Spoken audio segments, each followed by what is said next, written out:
विजु स्वास्थ्य कल्याण योजना हो, एक टंकिया योजना हो किंबा हमर लक्ष्मी योजना हो, आज ओडिसा रो प्रत्येक जिल्ला रे आज लक्ष्मी योजना बहर चहर सृष्टि करছে। जो जिल्ला रे जेतबे लक्ष्मी योजना आरंभ होची सेतबे मनरे उत्साह, मनरे आनंद, आम घर पाखे केबे परिवहन सेवा पहुंचीबो, मां लक्ष्मी कर स्वरूप सेही बस को बोलबा पे पहुंचीबो।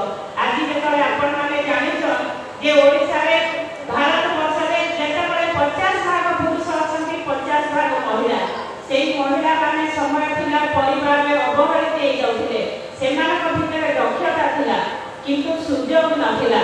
आज सेही सुयोग तयारी कले हमर प्रिय माननीय मुख्यमंत्री प्रत्येक महिला को स्वावलंबी करिबा, सशक्त करिबा, समृद्ध करिबा, उत्तम ओडिसा सारथी करिबा लक्ष्य रे 0% इंटरेस्ट रे 5 लाख टका मां माने बिजनेस करिवे, मां माने समृद्ध हेबे, मां माने विजु स्वास्थ्य कल्याण रे सेवा पाइबे 10 लाख टका। आज छात्र छात्री माने उपकृत हेबे, जो बड़ी छात्र छात्री माने पाठ पढिबा लागि पंचायत स्तर ब्लॉक को जिबे मात्र 5 टका रे, मां माने जिबे मात्र 5 टका रे, एवं हमर हैंडीकैप भाई भौणी माने जिबे मात्र 5 टका रे। नियुक्तिर सुयोग आनिथिबा ए परिवहन विभाग को रूपांतरण क्षेत्र रे लोक कहउथिले रूपांतरित ओडिसा कोन, रूपांतरित कार्यक्रम कोन।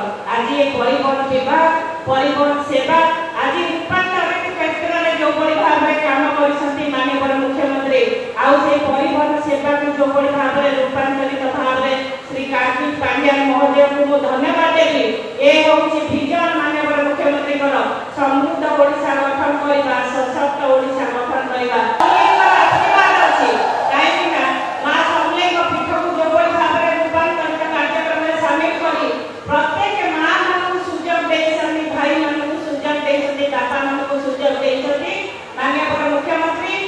समस्त मां समले दर्शन करिवे, सानिध्य पाइबे, ए होची पश्चिम ओडिसा।